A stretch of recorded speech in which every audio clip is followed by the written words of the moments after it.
भारत के इतिहास में 1 जनवरी 1818 का दिन सिर्फ एक युद्ध की तारीख नहीं, बल्कि आत्मसम्मान, न्याय और समानता की लड़ाई का प्रतीक है।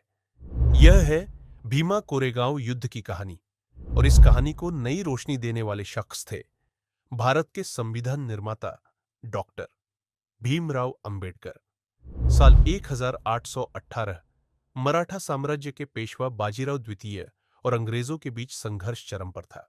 पेशवा की सेना लगभग 25,000 सैनिक और सामने कंपनी की सिर्फ 800 सैनिकों की टुकड़ी। लेकिन इस छोटी सेना में एक बड़ी सच्चाई थी। इनमें से 500 से भी ज्यादा सैनिक महार समुदाय से थे, जो लंबे समय से सामाजिक भेदभाव का दर्द झेल रहे थे। 1 जनवरी की सुबह भीमा नदी के किनारे रणभूमि सज चुकी थी। पेशवा की विशाल सेना ने हमला किया।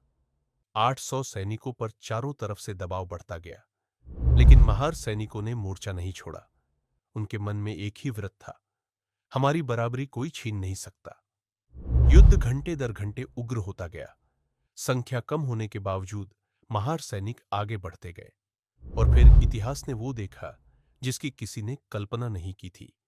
भीमा कोरेगांव की छोटी टुकड़ी ने पेशवा की विशाल सेना को पीछे हटने पर मजबूर कर दिया। यह जीत सिर्फ सैन्य विजय नहीं, यह सदियों की मानसिक गुलामी पर प्रहार था।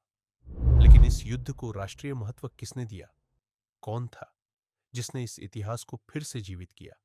वह थे डॉक्टर भीमराव रामजी अंबेडकर।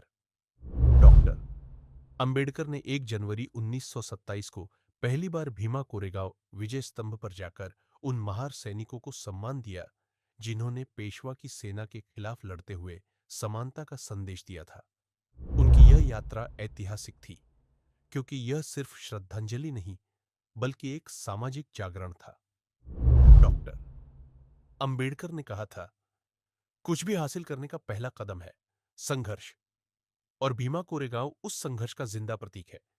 हर साल 1 जनवरी को देश के कोने कोने से लोग शौर्य दिवस मनाने भीमा कोरेगांव पहुंचते हैं। यह दिन सिर्फ एक युद्ध की याद नहीं, बल्कि उस विचार की जीत है, समानता, न्याय और स्वाभिमान। भीमा कोरेगांव की लड़ाई हमें सिखाती है कि साहस संख्या से नहीं, हौसले से तय होता है। और डॉक्टर अंबेडकर हमें याद दिलाते हैं कि इतिहास बदलने के लिए एक आवाज, एक कदम और एक संकल्प काफी है। अगर आपको यह इतिहास पसंद आया, तो वीडियो को लाइक करें, और ऐसी ही प्रेरणादायक कहानियों के लिए हमारे चैनल को सब्सक्राइब करें।